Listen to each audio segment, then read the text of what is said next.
Hey guys, my name is Matthew Anderson. I'm the community manager here at Petroglyph, and we are here to talk about Rise of Immortals. And with me today is... I am Amanda Flock. I am the lead designer. Hi, everybody. I'm Steve Wetherill. I'm the producer. And you are also in-game. I am Trovot PG, I believe. And I am Barrick-PG. On the forums, I am PG Bacon, though admittedly I do not post very often on the forums. And I am not going to tell you who I am in-game because I like to play incognito. Hey Amanda, we'll send IT over and teach you how to log in to the forum. As I've said before, I read the forums, I just don't post.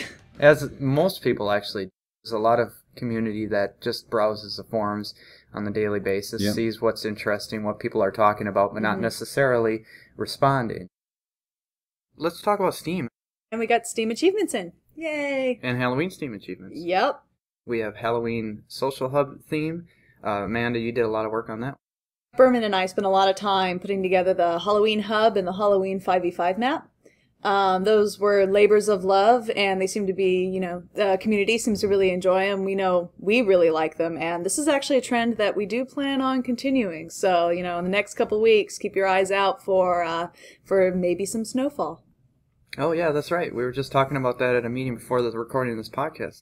All of us here love holidays. We know that the community really received our Halloween really well, and Christmas is one of my favorite holidays, just visually, so I'm really looking forward to getting some snow and some colorful lights in the hub.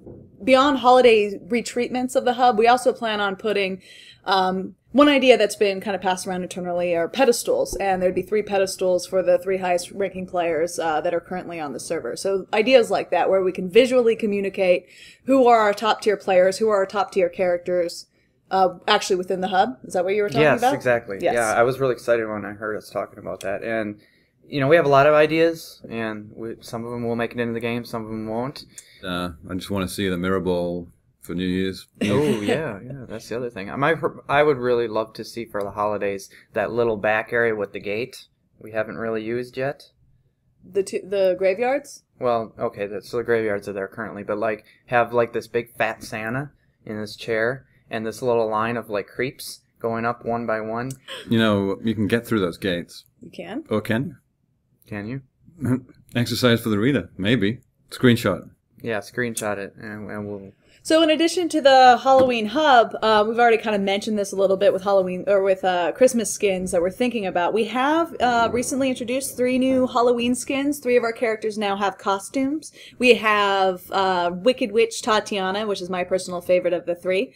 We have Zombie Kyrie. I think she came out pretty cool. She's sort of like a Walking Dead type zombie. We changed her weapon from the Bloodstorm sword to a baseball bat with spikes. Yeah, that looks pretty cool.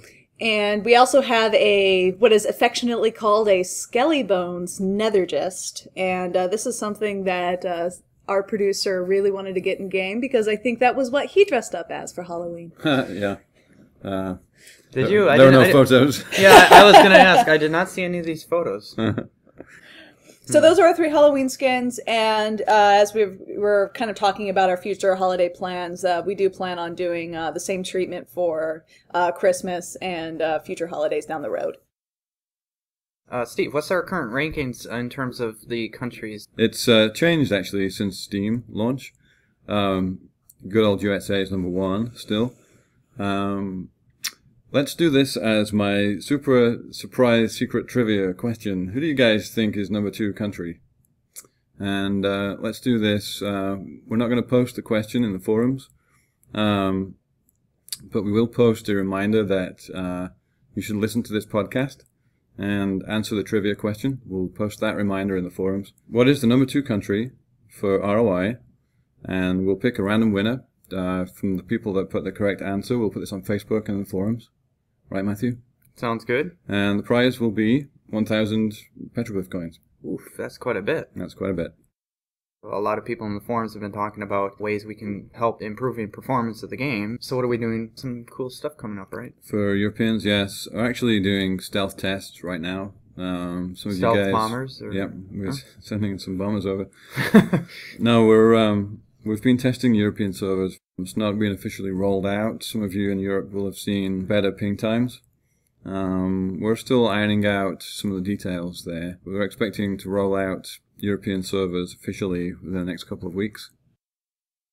We didn't really talk about Pycon yet, did we? We can talk about Pycon, the Savage King. Pycon is going to be the next champion released. I cannot give you a definitive date yet, but he is pretty close to final. We want to make sure that he is, all the kinks are ironed out, that he is as balanced and fun as we intend him to be before we push him out. So please forgive the delay, but know that it should be worth the wait. I can tell you right now that Pycon will be in the tank category, and he'll also be classified as easy for champion difficulty. So that's hopefully something for all you tanky guys to look forward to. We know that we are a little shy on tanks. We got plenty over at End of Nations. So. His Q ability, his first ability is Rending Throw. He throws an axe, and if it hits an enemy Immortal, it'll deal a little bit more damage and put a snare debuff on them. Pycon can also pick up this axe object as it falls to the ground to refresh the cooldown rate. Pycon, interestingly, is the first character that we are introducing who has an ability that can directly affect his allied creeps.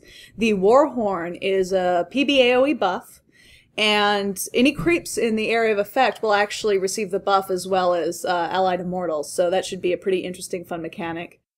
His ultimate, he targets an enemy immortal, and then he will charge, and any enemies along the path will be pushed back perpendicular to the path of Pycon's charge, and take damage. The final target will get a little bit of a bonus damage and a debuff.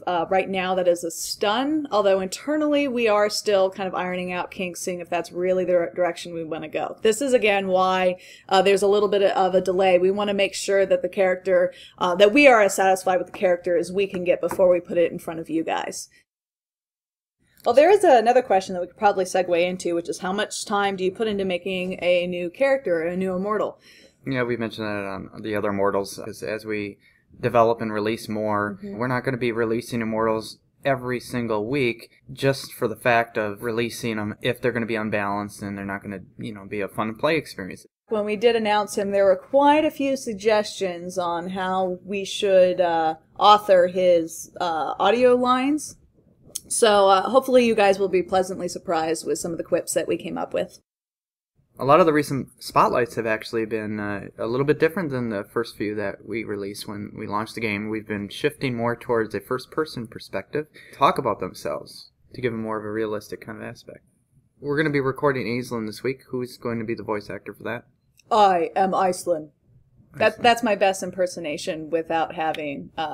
I did the voice of Aislinn. I will be doing the first person for Aislinn Spotlight. So wait, you have to put on two different voices then for the Spotlight? You have to then, hi, I'm Amanda, and then, I'm Aislinn. Yes, and then Frank Klepacki, our wizard audio guy, actually does a voice treatment, so it doesn't sound exactly like me. But oh, secret's out. Just, hey, there's a little bit of trivia for you guys if you haven't already figured that one out.